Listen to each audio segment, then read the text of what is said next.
Here we go, guys.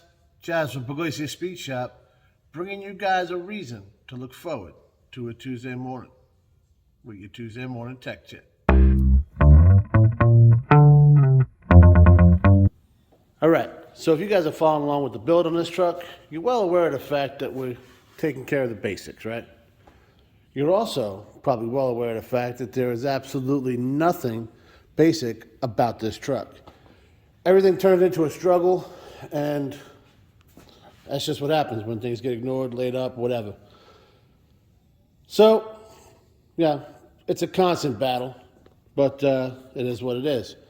So, there's a few things I kind of just glossed over when I was throwing the plugs in and messing with these wires, and that's you got to get them ready, right? I did mention gap in the plugs because everybody knows that, right? But did we mention this? I know I didn't actually.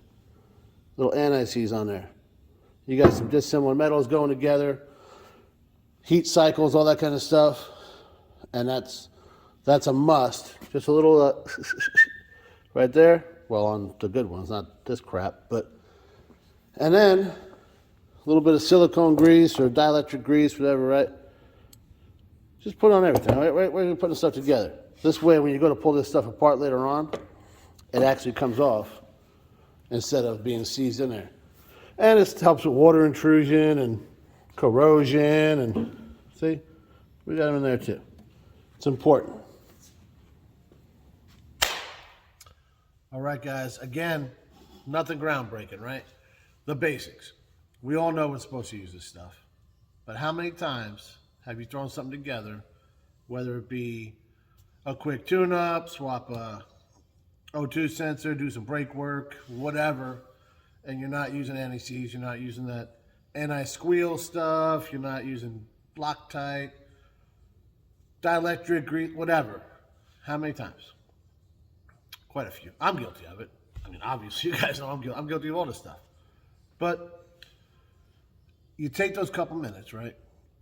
And you put it on there. You know, it's a little bit of anti-seize. A little, because we all know it don't take long for you to put a little bit. Next thing you know, you look like the Tin Man up for the Wizard of Oz, you know? It's a little bit, guys. You know, a little bit goes a long way. Same with the grease, you know, Loctite, all that stuff. Don't overdo it. There's a happy medium, right? We either don't use it at all, or you get crazy, and you're like, wow, this isn't lasting me very long. A thing I got like over there of that anti-seize probably lasts me about the rest of my life, you know? So just take it easy. A lot of guys, what you do, and this isn't a bad practice, when you're leaving, what is it, AutoZone or O'Reilly's or Vance or Napa, whatever your local chain of choice might be, they always got little impulse buys there, right? The little packets of all that stuff. It shouldn't be an impulse buy, but a lot of times it is. I know for me, a lot of times, I'm like, oh yeah, I need to get that.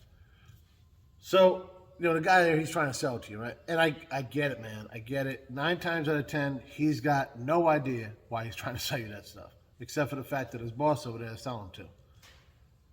But it's a good idea. 89 cents, right? Whatever it might cost. I don't know. You dab a little bit on there. You guys see me, everything on this truck is just whipping my ass, right? And but what happened when I went and pulled the plugs and wires off? Plugs came right out.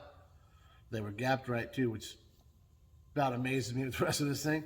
And the wires came right. How many times you grab a plug wire and just right? This one came right off. Somebody did a little bit, you know, took that extra little bit and took care of it. Like I said, I mean, I bitch about this thing all the time, but somebody, for the majority of their life, took care of it. The last 5 years or so, yeah, I don't know.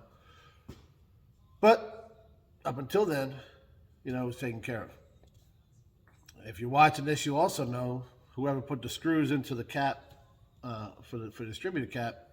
Now, that might have been done back in '92 because the corrosion amount in there is ridiculous. But I'm still fighting that, and we're going to continue to fight it. Is there a way that somebody could have fixed that? Sometimes it just is what it is, and you got to deal with it. But another thing, I did torque them. You know, I mentioned on the last thing about torquing the plugs, and I did. I didn't do it on camera because I was waiting for Luigi to bring me back my torque wrench, and that didn't happen. So then I had to do math. I had to use my inch-pound one because he's got my small foot-pound one, and I hope you're watching this, Lou.